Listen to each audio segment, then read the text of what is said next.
Bonjour à tous, j'espère que vous allez bien. Ici Bruno Racco pour cette nouvelle journée de la convention Richesse Hacking. Vous connaissez maintenant le petit t-shirt. Alors, si vous n'êtes pas encore inscrit, eh bien, je vous recommande de cliquer sur le lien qui se trouve juste au-dessus pour aller profiter de la conférence de ce matin avec Leandro Lozaic. Et Leandro va nous partager sa stratégie qui se base sur l'enseignement. Comment générer des revenus alternatifs avec l'enseignement. Donc vous verrez en détail, on a une longue discussion sur la stratégie qu'il a mis en place et surtout comment commencer. Voilà, comment commencer, parce que si vous êtes intéressé par transmettre un savoir, enseigner quelque chose et que vous voulez gagner de l'argent avec, vous vous dites certainement, j'ai pas forcément la légitimité, je ne sais pas comment régler et utiliser mon savoir dans un format pédagogique, et donc troisièmement, ça va être difficile de demander de l'argent pour cela à quelqu'un. J'aime bien transmettre, mais je le fais gratuitement aujourd'hui. Pourtant, Leandro va partager et vous expliquer tout cela, notamment parce que pour lui, tout le monde a quelque chose à enseigner. Donc, pour retrouver la conférence complète, c'est dans le cadre de Richesse Hacking et c'est sur le lien que vous trouverez au-dessus, en dessous de cette vidéo. Et pour vous donner un avant-goût, eh bien, je vais vous passer maintenant un extrait qui retrace le parcours de Leandro et qui l'a mené à réaliser lui-même cette stratégie. Donc aujourd'hui, il enseigne aux gens à enseigner. Aussi simplement que ça. Voilà, je vous mets tout de suite l'extrait et puis je vous retrouve juste après.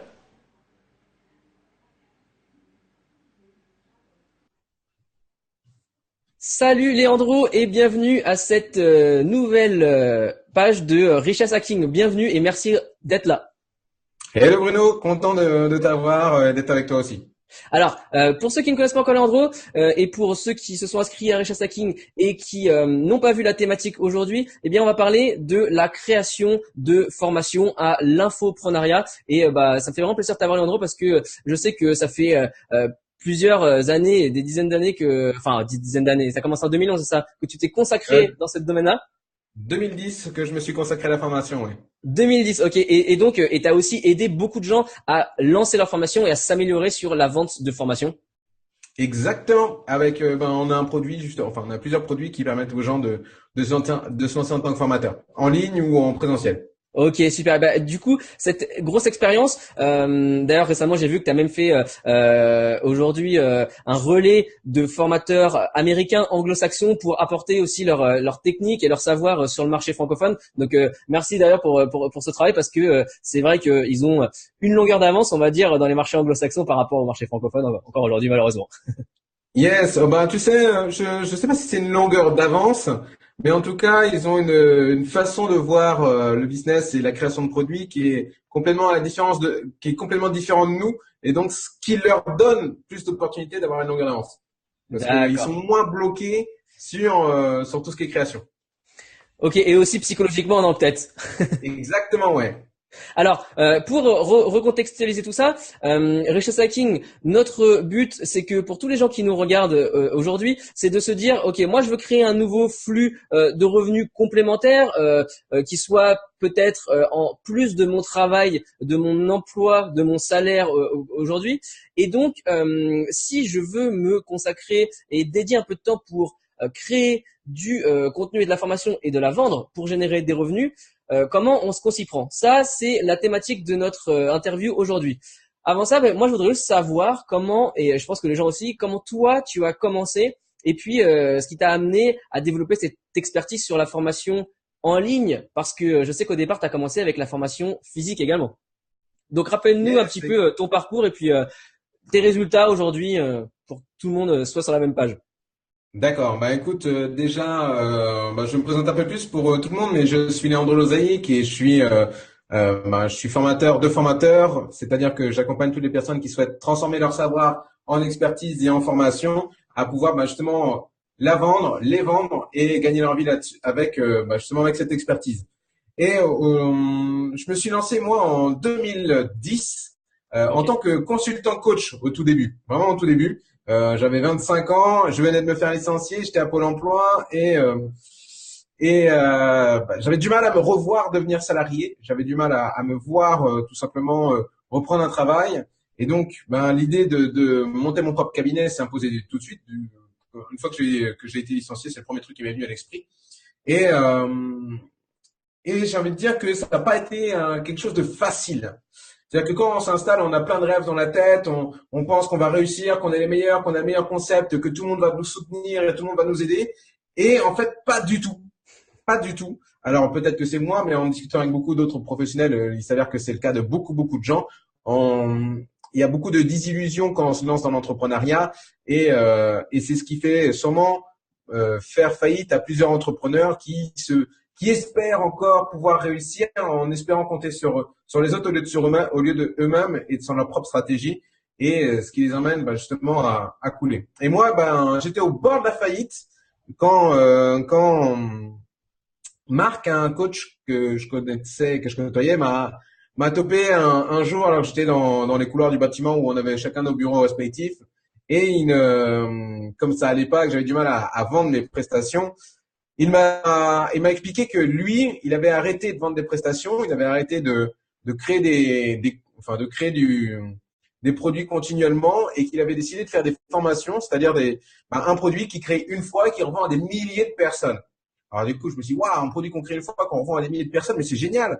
Et alors il m'explique justement que ça se base sur son expertise, sur ce qu'il sait faire et qu'il n'a pas eu besoin d'acheter quoi que ce soit ou de continuer à se former ou de se reformer. Il avait déjà les connaissances en lui pour créer ses produits. Et c'est vrai que quand tu regardes, la formation, ça se base sur ce que tu sais faire. Et donc, tu vends des formations que sur ce que tu sais faire. Et du coup, en conséquence, tu n'as pas besoin d'acheter quoi que ce soit. Ça coûte 0 € le savoir que tu as. Ouais, c'est Et vrai. il m'a expliqué que Juste toi, derrière, c'était quoi oui. toi ta spécialité de conseil, de consulting que tu avais développé pendant ces premières années? Eh bien, en fait, j'étais consultant quand j'étais salarié, j'étais consultant marketing et donc je m'étais installé comme consultant coach marketing vente en fait. Et donc D'accord. malgré le fait d'être très bon dans le domaine, ça ramène pas les gens à forcément passer à l'action. Donc, tu vois, ça me fait penser à tous les coachs ou les consultants qui s'installent et qui sont très bons pour leur domaine d'activité, mais qui ont du mal après à bien le vendre parce que les cordonniers sont les plus mal chaussés. Donc avec ce que Marc t'a dit, tu t'es dit bon ok, je vais me lancer et je vais essayer de créer une formation à partir de ce savoir marketing que j'ai et ça va me permettre de aller un petit peu hacker le fait de mettre ton savoir à la merci des autres, pas à la merci mais au profit des autres, sans multiplier les heures de ton temps pour mettre et partager ce savoir. En fait, exactement. Si tu veux, j'ai du coup décidé de créer une formation sur les techniques de vente. Et je suis retourné voir tous les clients que j'avais prospectés avant qui m'avaient dit non. Et j'ai dit, bon, voilà, j'ai une formation sur les techniques de vente. Ça va pas être du coaching, ça va pas être du consulting. C'est une formation sur les techniques de vente. Et là, miracle, ils ont quasiment tous accepté de prendre la formation. Et essentiellement parce qu'elle rentrait dans le cadre de financement pour eux, mais également aussi parce que du coup, c'était beaucoup plus souple pour eux que d'avoir quelqu'un, un coach, un consultant qui était là surtout pour leur dire quoi, comment dirais-je, leur faire comprendre les choses, alors qu'une formation, on est là pour délivrer l'information et la technique directement au lieu que les gens aient à réfléchir en fait. Et c'est là que tout a commencé. Parce que quand tu crées une formation et que tu vends la même à des milliers de personnes, t'as pas besoin de retravailler. Tout ce que tu as besoin, c'est de la vendre et de l'animer.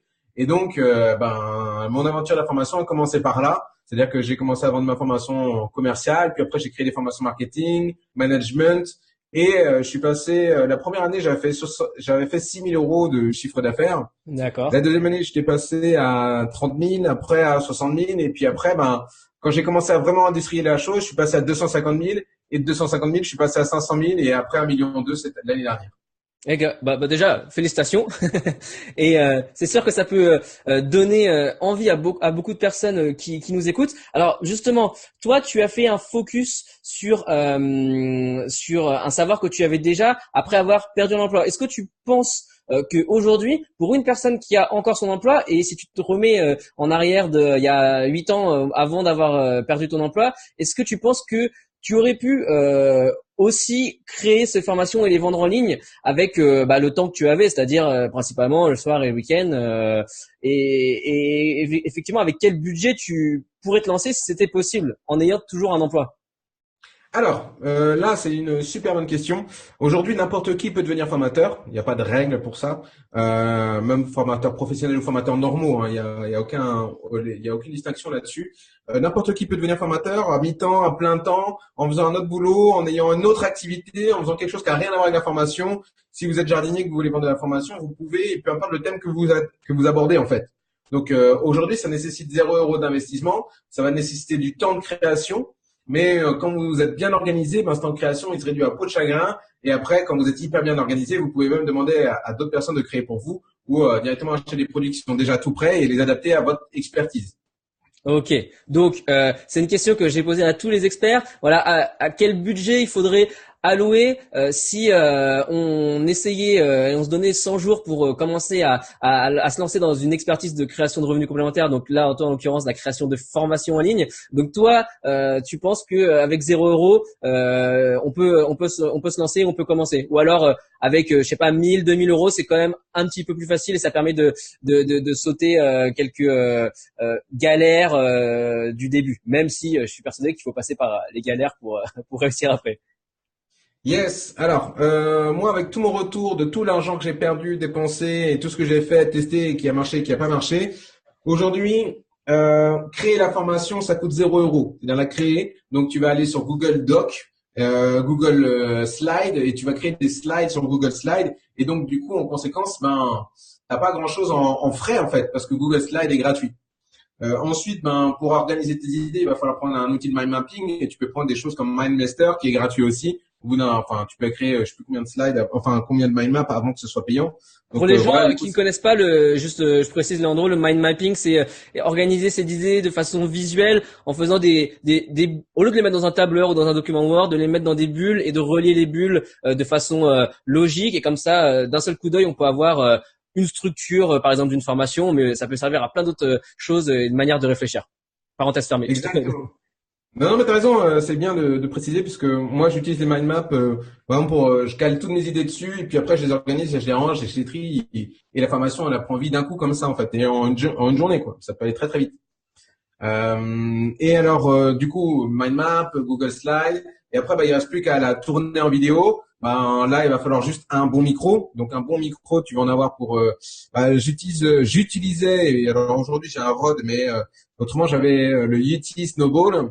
De Blue Yeti Snowball qu'on peut trouver sur Amazon, je crois, pour 50 €.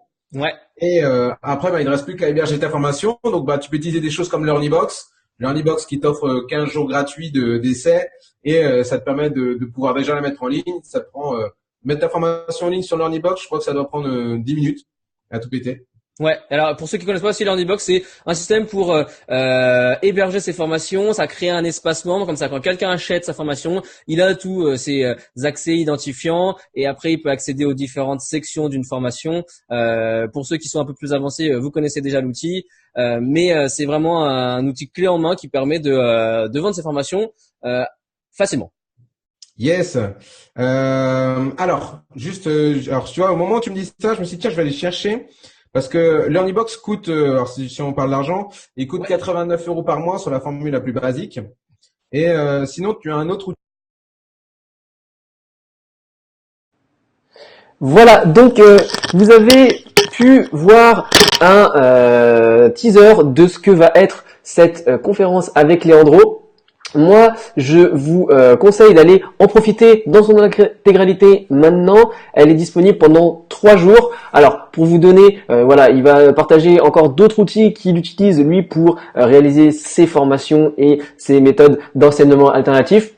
Vous allez apprendre aussi également comment choisir une thématique dans laquelle enseigner avec une stratégie des 4 colonnes, comment trouver vos 25 premiers clients et puis voilà, il a parlé un peu de technique, comment filmer, ce que l'on trouve également dans la technique que l'on trouve dans les formations les plus chères. Lui, à un moment, il parle d'une formation qu'il a lui-même suivie qui coûte 25 000 $.